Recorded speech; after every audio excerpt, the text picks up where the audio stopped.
혹시 그 얘기 들어보셨어요? 비트코인이 앞으로 한 6개월에서 1년 그 안에 17만 달러까지 갈 수 있다.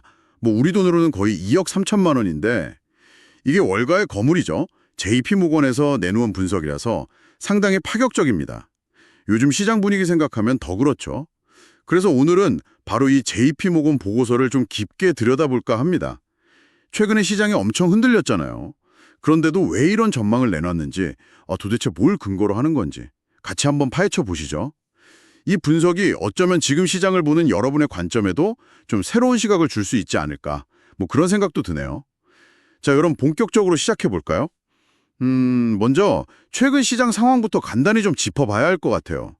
아마 기억하실 텐데 지난 10월 10일에 암호화폐 시장이 정말 크게 출렁였어요. 그때 뭐 사상 최대 규모다 이런 얘기까지 나온 선물 청산 사태가 있었죠. 시장이 아주 휘청거렸습니다. 근데 거기에 더해서 11월 초에는 또 밸런서라고 그 디파이 프로토콜 해킹 사건까지 터졌잖아요. 아, 네, 맞아요. 그 사건도 있었죠. 그러다 보니까 투자 심리가 확 위축되는 그런 모습이었고 비트코인 가격도 뭐 고점 대비해서 거의 한 20% 가까이 빠졌었고요. 상황이 이러니까 좀 불안감을 느끼셨을 수도 있을 것 같은데요. 근데 JP모건은 바로 지금이 중요하다고 얘기를 해요. 시장이 이렇게 혼란스러운데 뭘 보고 있다는 걸까요? 네, 그 JP 모건 분석의 시작점이 재밌습니다. 바로 과도한 레버리지 청산은 이제 끝났다. 뭐 이런 진단인데요.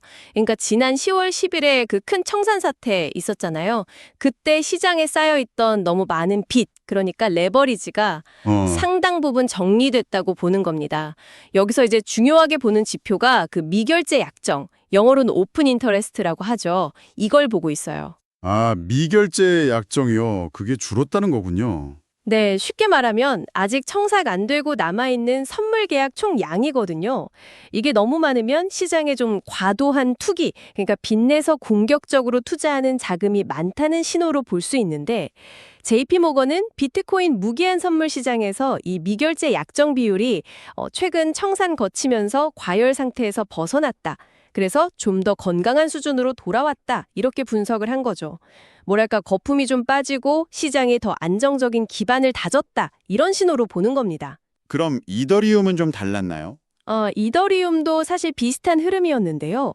전반적인 청산 규모나 그 강도 자체는 비트코인보다는 좀 약했어요. 근데 또 흥미로운 게 그 시카고 상업거래소 CME라고 하죠. 주로 기관 투자자들이 많이 들어가는 곳인데 거긴 또 이더리움 관련 선물 청산 규모가 비트코인보다 오히려 더 컸다는 점은 좀 주목할 만해요. 그러니까 시장 참여자 구성에 따라서 양상이 좀 달랐던 거죠. 그렇군요. 기관 쪽 움직임은 달랐다. 네, 그래서 결론적으로 JP모건은 현재 시장이 이제 과도했던 레버리지나 투기적 열기가 한번 정리되는 단계, 안정화 단계에 들어섰다 이렇게 판단하고 있는 겁니다. 뭐 큰 폭풍우가 한번 지나갔으니까 이제 시장 위험 요인이 좀 해소됐고 다음 단계를 볼 수 있는 환경이 만들어졌다. 이런 시각인 거죠. 시장이 안정화됐다는 진단은 알겠습니다. 근데 그렇다고 해서 바로 17만 달러. 그건 너무 높은 숫자 같은데 그 근거가 좀 부족해 보이기도 하고요. 도대체 이 숫자는 어떻게 나온 걸까요? 여기서 JP모건이 비트코인을 디지털 골드로 보기 시작한다고요? 네, 정확합니다. 바로 그 17만 달러 예측의 핵심 논리가 비트코인이랑 금, 그러니까 골드와의 비교에서 나옵니다. JP모건은 특히 금 대비 비트코인의 변동성 비율이라는 지표를 좀 주목했어요. 변동성 비율이요? 네, 말 그대로 금이랑 비교했을 때 비트코인 가격이 얼마나 더 크게 움직이냐 이걸 보여주는 건데요. 최근에 이 비율이 2.0 아래로 떨어졌다는 점을 강조합니다. 이게 꽤 의미 있는 수준이거든요. 과거보다 변동성이 줄었다는 거군요. 그렇죠. 과거에는 이 비율이 훨씬 높아서 뭐 비트코인은 너무 투기적이고 위험하다 이런 인식이 강했잖아요. 근데 이게 낮아졌다는 건 비트코인 가격 변동성이 예전에 비해서 상대적으로 좀 줄어들고 안정화되는 추세다. 이렇게 해석할 수 있는 중요한 신호죠. 어떻게 보면 자산 자체가 좀 성숙해지고 있다. 이렇게도 볼 수 있고요. 네, 변동성이 줄었다는 건 알겠는데 그게 어떻게 17만 달러라는 가격이랑 연결이 되는 거죠? 자, 여기서 JP모건이 중요한 가정을 하나 합니다. 만약에 투자자들이 비트코인을 금이랑 거의 비슷한 수준의 위험 자산으로 보게 된다면, 그러니까 금에 투자하는 거랑 비슷한 정도의 위험을 감수하고 비트코인에 투자할 만하다 이렇게 느끼게 된다면 그때 비트코인의 적정 가치는 얼마일까? 이런 질문을 던지는 거죠. 금이랑 같은 급으로 본다면 네, 특히 뭐 최근에 비트코인 현물 ETF 승인되고 나서 기관 투자자들이 훨씬 쉽게 접근할 수 있게 됐잖아요. 그러면서 이런 인식이 현실화될 가능성이 예전보다 더 커졌다. 뭐 이런 시각도 좀 깔려 있는 것 같아요. 그래서 계산은 어떻게? 구체적인 계산을 보면 현재 그 민간 투자 영역에서 금이 차지하는 총 시장 가치, 그러니까 시가총액이 대략 한 6조 2천억 달러 정도로 추산됩니다. 6조 2천억 달러. 엄청나네요. 그렇죠. 근데 현재 비트코인 시총은 한 2조 1천억 달러 수준이거든요. 그러니까 JP모건은 비트코인이 금이랑 비슷한 투자 매력도, 뭐 위험도라고 볼 수도 있고요. 이걸 갖게 되면 이론적으로 금 시장 규모의 일정 비율만큼 가치가 올라갈 수 있다. 이렇게 본 거예요. 그 비율을 약 67% 정도로 계산을 했고 이 목표 시가총액, 그러니까 6조 2천억 달러의 67%를 현재 유통되는 비트코인 총량으로 나누면 개당 약 17만 달러가 나온다. 이런 논리입니다. 아하, 그러니까 금 시장의 67% 수준까지 비트코인이 따라잡는다는 가정이군요. 위험도를 감안했을 때. 네, 맞습니다. 금과의 상대적인 가치 평가, 특히 그 위험 조정 가치를 기반으로 목표가를 뽑아낸 거죠. 와, 이거 상당히 흥미로운 접근인데요. 금이랑 비교해서 목표가를 설정했다는 점이요. 근데 JP모건이 처음부터 이렇게 높은 가격을 얘기했던 건 아니죠. 예전 예측들을 보면 좀 시각이 변해온 것 같던데요. 네, 맞아요. 그 JP모건의 비트코인 목표가 변천사를 보면 얘네 분석 초점이 어떻게 바뀌어왔는지 그걸 좀 엿볼 수 있어서 재밌어요. 시간을 조금만 뒤로 돌려보죠. 예를 들어서 2024년 8월 보고서에서는 방금 설명해 주신 그 변동성에 딱 주목을 했어요. 비트코인 변동성이 과거보다 줄었다. 이걸 근거로 해서 위험 조정을 거친 장기 목표가로 한 12만 6천 달러 정도를 제시했었습니다. 아, 그때가 12만 6천 달러였군요. 네. 실제로 지난 10월 초에 비트코인 막 급등했을 때 이 가격 근처까지 갔었죠. 그러다가 2025년 10월, 그러니까 약 1년 전에는 금이랑 비교했을 때 비트코인이 여전히 좀 저평가됐다 이 점을 더 부각했어요. 이때는 이제 디지털 골드로서의 가치 저장 기능 여기에 좀 더 무게를 두면서 목표가를 16만 5천 달러로 올렸습니다. 점점 올라가네요. 그렇죠.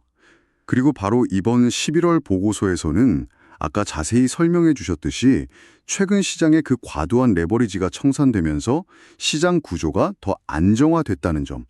이걸 아주 중요한 추가 근거로 삼은 거예요. 여기에 금과의 비교 논리를 좀 업데이트해서 최종적으로 목표가를 17만 달러까지 다시 한번 올린 겁니다. 이렇게 쭉 보면 단순히 그냥 가격 숫자만 올린 게 아니라 그 근거가 시장 상황 변화랑 분석이 깊어짐에 따라서 변동성 축소에서 금과의 가치 비교, 그리고 이제 시장 구조적 안정성 강화로 점차 이렇게 진화해 왔다는 걸 알 수 있어요. 네, 맞아요. 관점 자체가 조금씩 발전해온 셈이죠. 비트코인을 보는 관점이요? 네, 예측의 근거가 어떻게 변했는지 보는 건 정말 중요합니다. 그렇다면 이런 분석을 바탕으로 JP모건은 앞으로 한 6개월에서 1년 사이 시장을 구체적으로 어떻게 보고 있을까요? 그 보고서 내용을 토대로 핵심적인 시나리오 포인트 몇 개를 좀 정리해 볼 수 있을 것 같아요. 네. 앞으로의 전망이 궁금하네요. 첫 번째는 뭐 계속 강조된 부분인데 과도한 레버리지가 해소되면서 투기적인 과열이 좀 진정됐잖아요. 그래서 시장이 이제 좀 더 건강한 기반 위에서 다시 상승 동력을 찾을 가능성이 있다. 이겁니다.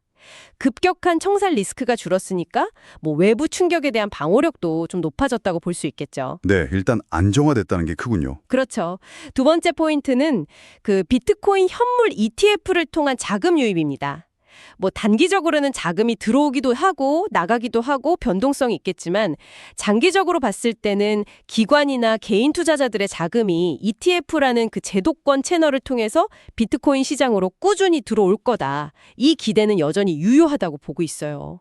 이게 수요 기반을 탄탄하게 만드는 중요한 요인이죠. ETF 자금 흐름도 여전히 긍정적으로 본다. 네.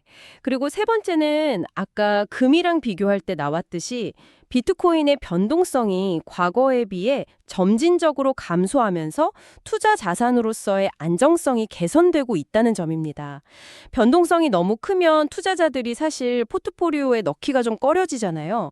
근데 안정성이 높아지면 위험 대비 기대 수익률 관점에서 매력도가 올라가고 이게 더 많은 자금이 들어올 수 있는 근거가 되는 거죠. 확실히 변동성이 줄면 매력은 커지겠네요. 물론 JP모건도 단기적인 가격 조정 가능성을 아예 배제하지는 않아요. 어떤 자산이든 뭐 계속 오르기만 하진 않으니까요. 하지만 중요한 건 이거예요.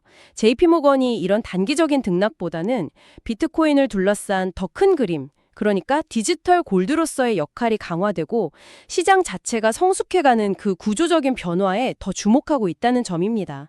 이런 관점에서 볼 때 장기적으로 17만 달러라는 목표가가 아주 비현실적인 건 아니다 이렇게 판단하는 것 같아요.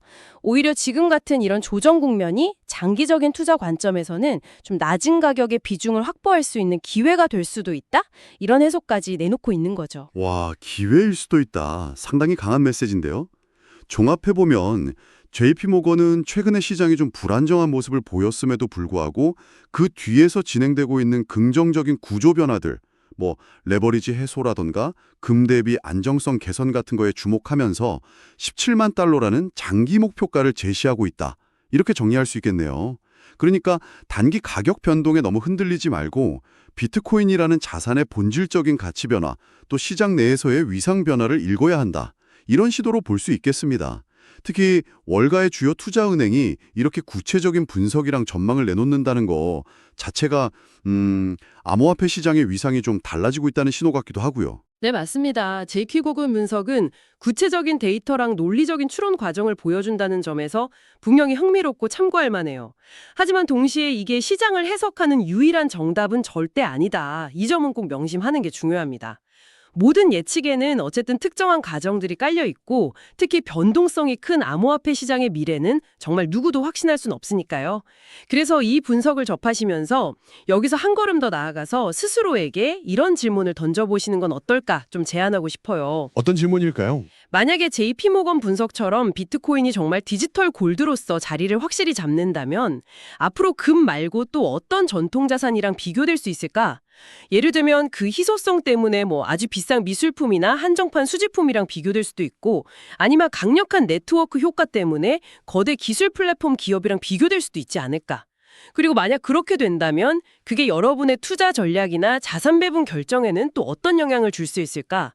단순히 뭐 17만 달러 간다 안 간다 이 가격 예측에만 매몰되기보다는 이 분석을 계기로 비트코인의 본질적인 특성이나 미래의 잠재적 역할에 대해서 좀 더 깊이 고민해보는 시간을 가져보시는 것도 의미 있지 않을까 싶습니다. 네, 좋은 질문인 것 같습니다. 단순히 가격 예측을 넘어선 고민이 필요하다는 말씀이시네요. 오늘 저희가 함께 살펴본 이 JP모건의 비트코인 분석이 참 복잡하고 빠르게 변하는 암호화폐 시장을 이해하시는 데 조금이나마 도움이 되었기를 바랍니다. 변동성이 크고 예측하기 어려운 시장이지만 이렇게 다양한 관점의 분석들을 계속 접하면서 자신만의 좀 균형 잡힌 시각을 만들어 나가는 게 중요하겠죠. 오늘 이야기는 여기까지 나누겠습니다.